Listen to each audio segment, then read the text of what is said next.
se o Pai que me enviou não o atrai. Atração. O que Deus colocou na nossa natureza. E Ele cuidou para que a atração sempre ocorresse em todos os relacionamentos humanos e no relacionamento com Deus em 3 momentos, 3 etapas. No capítulo 20 do profeta Jeremias, versículo 7, o Senhor Deus diz: seduziste-me, Senhor, e eu me deixei seduzir. A atração é para a sedução. Deus nos atrai para Ele, para que sejamos seduzidos por Ele. A atração, Deus colocou antes no relacionamento humano. E lá, no livro do Gênesis, nós temos essas 3 etapas da atração. A pessoa, a palavra da pessoa e a carne da pessoa. Não, eu não estou me desviando do tema do Evangelho, porque é precisamente onde eu quero chegar. No capítulo 6 do Evangelho segundo João, 3 são as palavras, 3 são os significados da palavra pão. Pão, no capítulo 6 do Evangelho segundo João, significa a pessoa de Jesus. Segundo significado, pão significa a palavra de Jesus. E o terceiro e último significado, pão é a carne de Jesus. A sedução, a arte da atração, comporta 3 dimensões da convivência humana. Mas vamos ao livro do Gênesis. Adão está dormindo. Ainda não se sente atraído por nenhuma companheira. Está dormindo. Façamos-lhe uma companheira que lhe seja adequada. Quando ela despertou, a paixão se acende.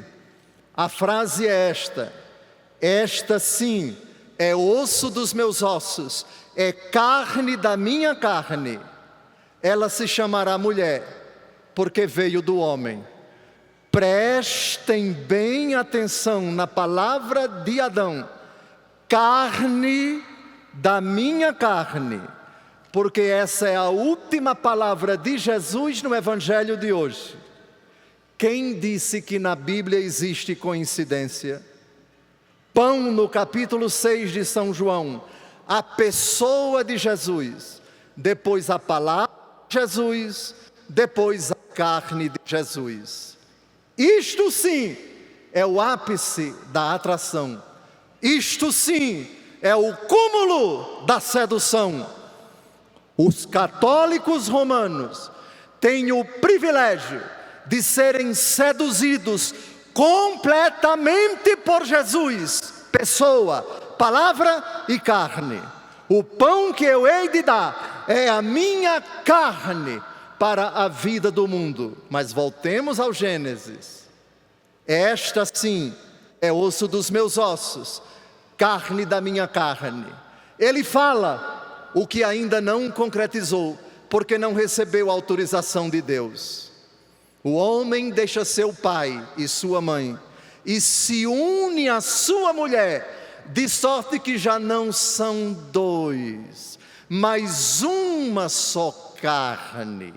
Jesus, citando esse texto no capítulo 19 de São Mateus, vai dar um sentido eucarístico e só depois matrimonial. O que Jesus diz, o que Deus uniu, o homem não separe. À luz do capítulo 6 de São João, ele não está falando primeiro do sacramento do matrimônio. E provo, o último capítulo da carta aos Efésios, capítulo 5, de 25 a 32, é grande este mistério. Refiro-me à união entre Cristo e a igreja. Ou seja, a sacramentalidade do sacramento do matrimônio brota do Calvário e não do homem e da mulher. Primeiro, Cristo e a igreja que Ecclesia vivit de Eucaristia. A igreja vive da Eucaristia, não vive do matrimônio. Vive o matrimônio da Eucaristia. É grande esse mistério. O mistério da atração que começou com a pessoa de Jesus, encarnação. Com a palavra de Jesus, vida pública. E com a carne de Jesus, o Calvário. E vou provar no capítulo 6 do Evangelho que nós acabamos de ouvir. Portanto, voltemos ainda para Adão, o primeiro, para depois nos voltarmos para o segundo Adão. Voltemos primeiro para a primeira Eva, aquela com cuja desobediência a humanidade se dilacerou. Depois olhemos para o capítulo 12 do Apocalipse de São João. Um grande sinal apareceu no céu, uma mulher vestida de sol, coroada de estrelas, tendo a lua debaixo dos pés. Ali está a igreja e secundariamente ali está também Maria. Maria e a igreja, a mulher coroada de sol. Portanto, Adão, quando desperta, primeiro ele vê a pessoa, depois ele se dirige à pessoa e depois deseja a carne da pessoa. Esta sim é a palavra. Crescei e multiplicai-vos é a ordem dada por Deus. O homem, para consumar o seu amor, sua paixão pela sua companheira, por si, só pode fazer duas coisas. Só pode olhar para ela e só pode elogiá-la, mas tocá-la não pode. Chegar à sua carne não pode sem a bênção de Deus. Crescei e multiplicai-vos. E Deus os abençoou. Pronto, aqui está o esquema da Eucaristia, aqui está o esquema do capítulo 6 do Evangelho segundo João, e já vamos provar os 3 significados da palavra pão no capítulo 6 de São João.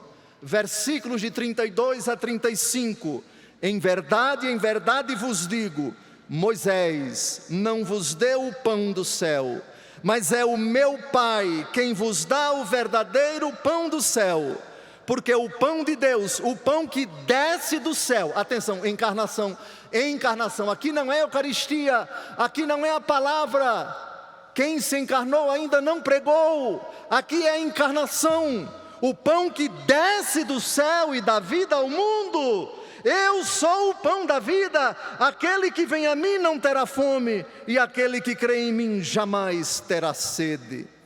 Atenção, Santo Agostinho, no comentário ao Evangelho segundo João, homilia 25, parágrafo 13, prova que o que eu estou dizendo sempre foi a interpretação da Mãe Igreja. O primeiro significado da palavra pão, no capítulo 6 de São João, não é a palavra de Cristo, nem é a Eucaristia, é Cristo que se encarna. Aspas, não foi Moisés quem deu o pão do céu, diz Santo Agostinho, mas é Deus quem dá esse pão. Mas que pão? Talvez o maná? Não. O pão que foi significado pelo maná, a saber, é o próprio Senhor Jesus. Fecha aspas. Na minha infância em Alagoas, num elogio que se fazia a uma pessoa bonita, hoje não faz isso, ninguém faz isso, não existe mais essa expressão, porque ela é, digamos, ultrapassada. Mas no meu tempo, já estou velho, dobrando o cabo da Boa Esperança, já perto da morte. Um jovem que queria elogiar uma menina, essa menina é um pão.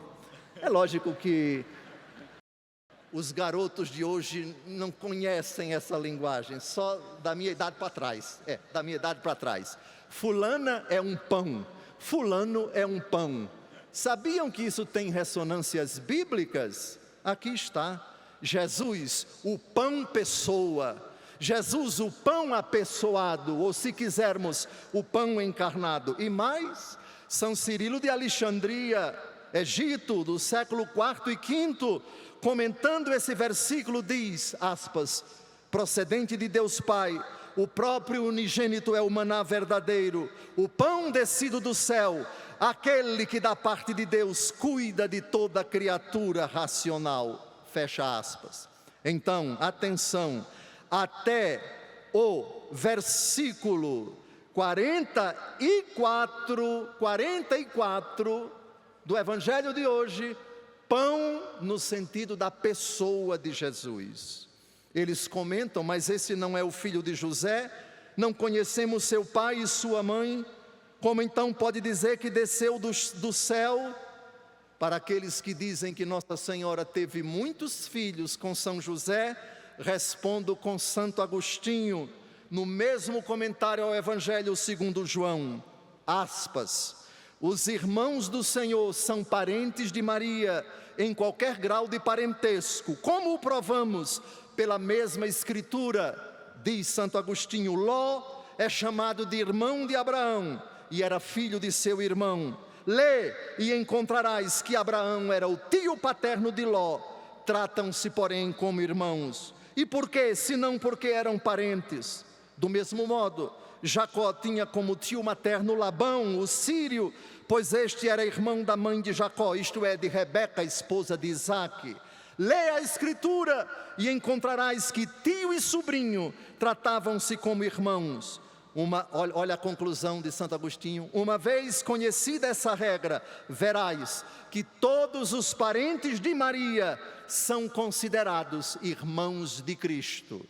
Isso daqui é evangélico, o resto é protestantismo puro.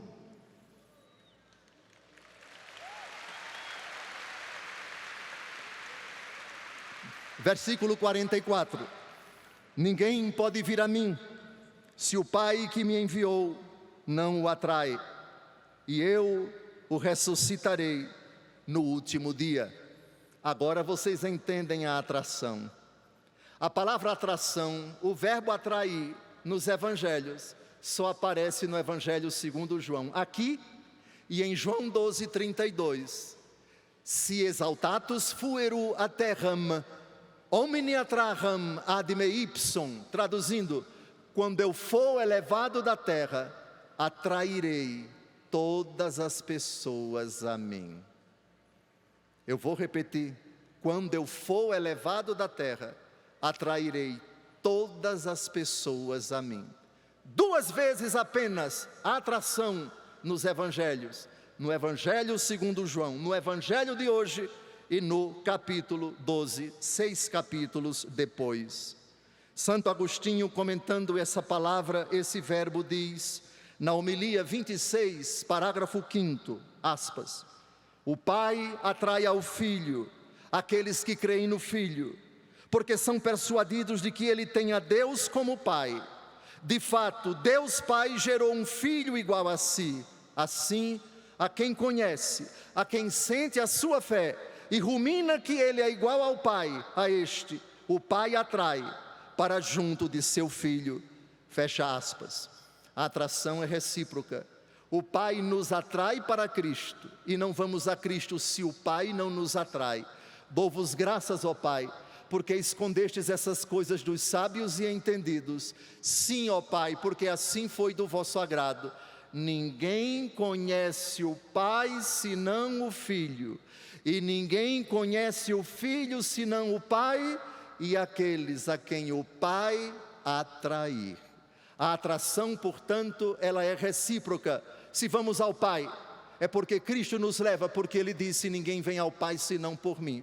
Mas, se vamos ao Pai, é atraídos primeiro pelo Cristo. E se fomos atraídos pelo Cristo, isso foi iniciativa do Pai. A atração, portanto, é com relação às 2 pessoas da Trindade. E isso é obra da terceira pessoa da Trindade, aquele que é o motor da atração, o causador da atração, a causa eficiente da atração. Segundo sentido da palavra pão no Evangelho segundo João, versículos de 45 a 48. Está escrito, Evangelho de hoje, está escrito nos profetas, todos serão ensinados por Deus. Ora, todo aquele que escutou o Pai e por ele foi instruído, vem a mim. Não que alguém já tenha visto o Pai, só aquele que vem de junto de Deus viu o Pai. Em verdade vos digo, quem crê possui a vida eterna. Eu sou o pão da vida. A prova de que Jesus aqui é pão no sentido de sua instrução, Ele mesmo nos deu diante de Satanás, que propôs para ele na primeira tentação, no capítulo 4 do Evangelho segundo Mateus: transforma estas pedras em pães. E Jesus prova: nem só de pão vive o homem, mas de toda palavra da boca de Deus. Pão, palavra, palavra, pão. Aqui está o segundo significado. Ninguém pode dizer eu creio em Jesus e não preciso da Bíblia. Conversa fiada, porque a Bíblia é tão pão quanto a pessoa de Jesus. O Cristo que se encarnou para ensinar, se encarnou para pregar, e sua pregação foi colocada por escrito pela igreja. Primeiro foi pregada, Lucas 10,16, quem vos ouve a mim ouve, quem vos rejeita a mim rejeita. Portanto, pão, palavra escrita, Bíblia, pão, palavra oral, pregação da igreja. Por vontade de Jesus, estes são os dois pães ensinamento, sem os quais Cristo pessoa fica muito distante de nós, fica inacessível a nós. Cristo pão se encarnou. Quem disse isso? Quem pregou isso? Eu não acreditaria no Evangelho se a isso não me movesse a autoridade da Igreja Católica. Santo Agostinho, contra os maniqueus, na obra dita dos Fundamentos, capítulo 5, parágrafo 6º. Aqui vem a mediação da igreja.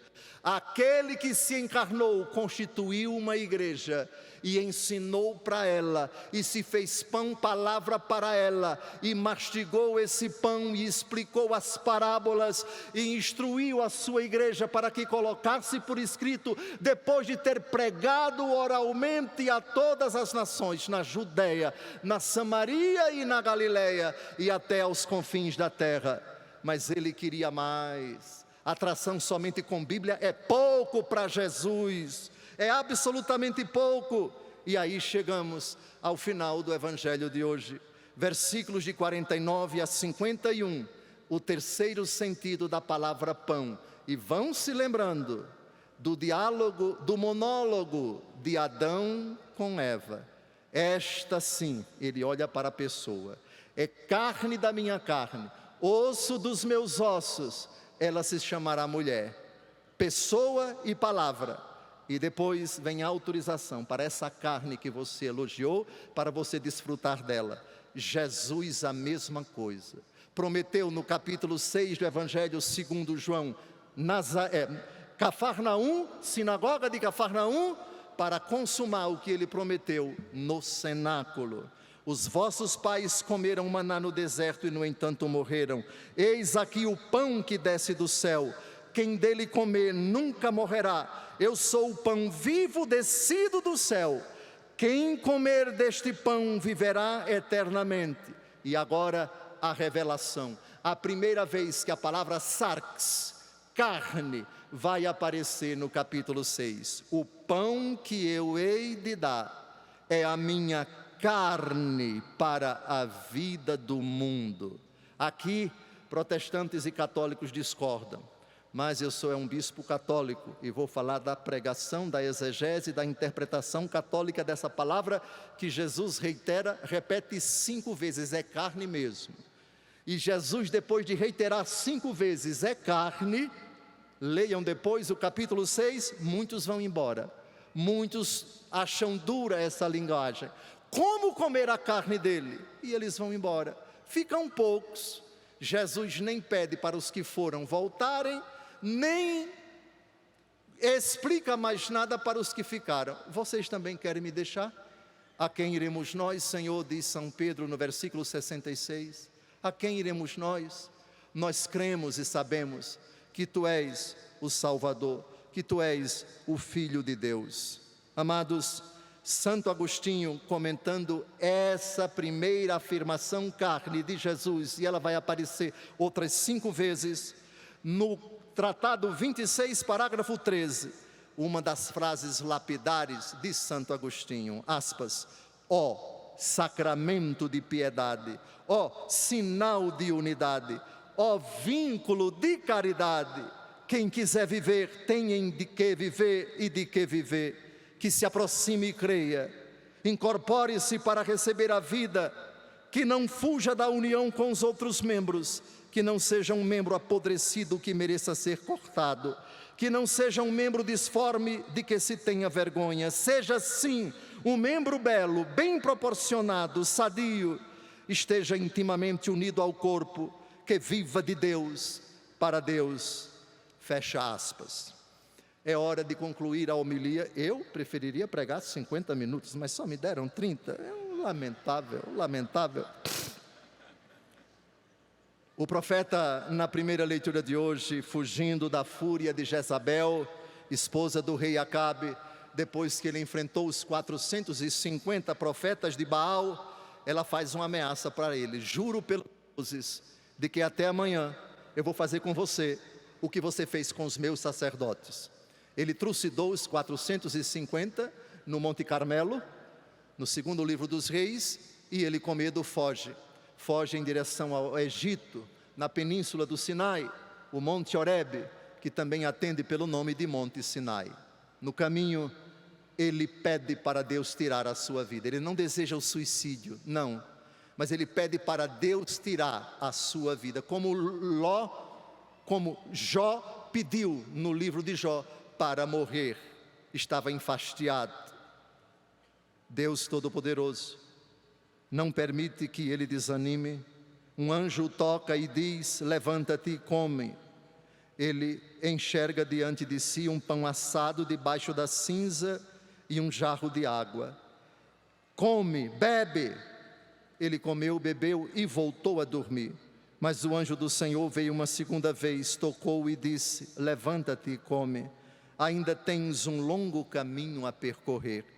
Católicos romanos, a exemplo desse profeta, que só comeu pão assado e um jarro de água, nós temos um único pão sob 3 modalidades: a pessoa de Cristo, a palavra de Cristo, a carne de Cristo. Não te distancies da pessoa de Jesus, ainda que tu não possas participar da Santa Missa, carne, o terceiro sentido da palavra pão no capítulo 6 de São João.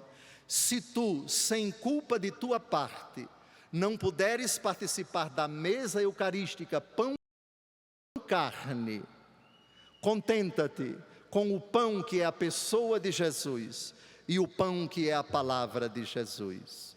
O ideal é que tu recorras a esse pão sob essas 3 modalidades. Para aceder à mesa da comunhão, tu tens que estar devidamente preparado, em estado de graça.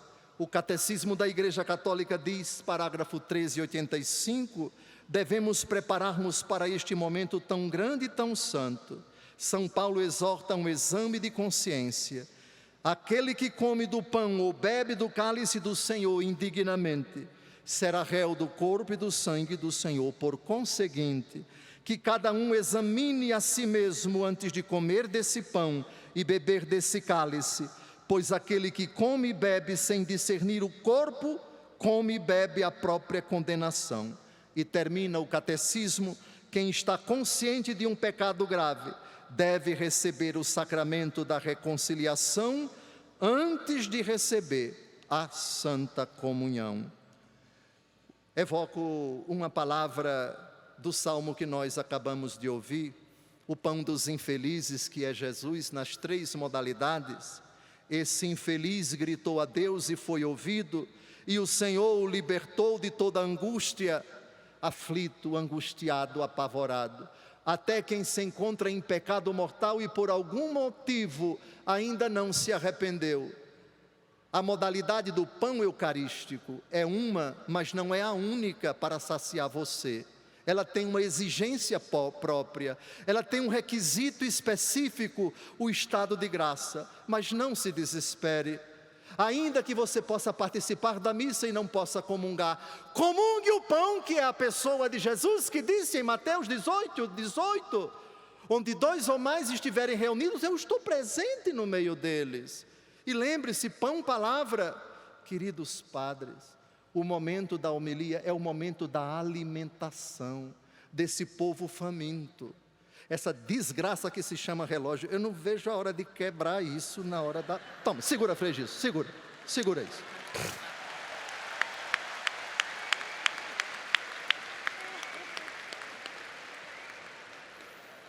O momento do alimento, primeiro prato, segundo prato, terceiro prato, depois o prato principal, depois a sobremesa, depois o licor, depois um cafezinho, isso sem pressa. Eu morei 4 anos na Itália, mestrado e doutorado, maravilha as refeições dos italianos dia de domingo, 4 horas mais ou menos, começa meio-dia, não é?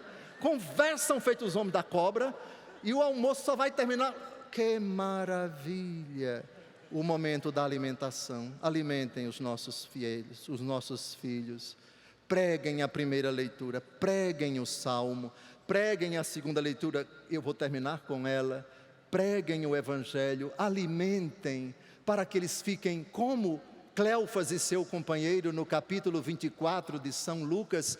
Não ardia o nosso coração quando ele nos explicava as Escrituras? Expliquem, pelo amor de Deus, é tudo o que eles querem. Sejam apaixonados pela palavra, preguem o pão da palavra. Eles querem e se satisfazem com tão pouco. Sejam apaixonados pela Bíblia, pelas leituras litúrgicas, e vos peço, como São Paulo, não contristeis o Espírito Santo, com o qual Deus vos marcou como com um selo para o dia da libertação. Seja, portanto, a Eucaristia o momento das 3 modalidades do pão. Cristo, sua pessoa, o pão. Cristo, sua palavra, também é pão. Cristo, sua carne, que se tornou, após as palavras da consagração, na Santa Missa, corpo, sangue, alma e divindade de nosso Senhor e Salvador Jesus Cristo. 23 anos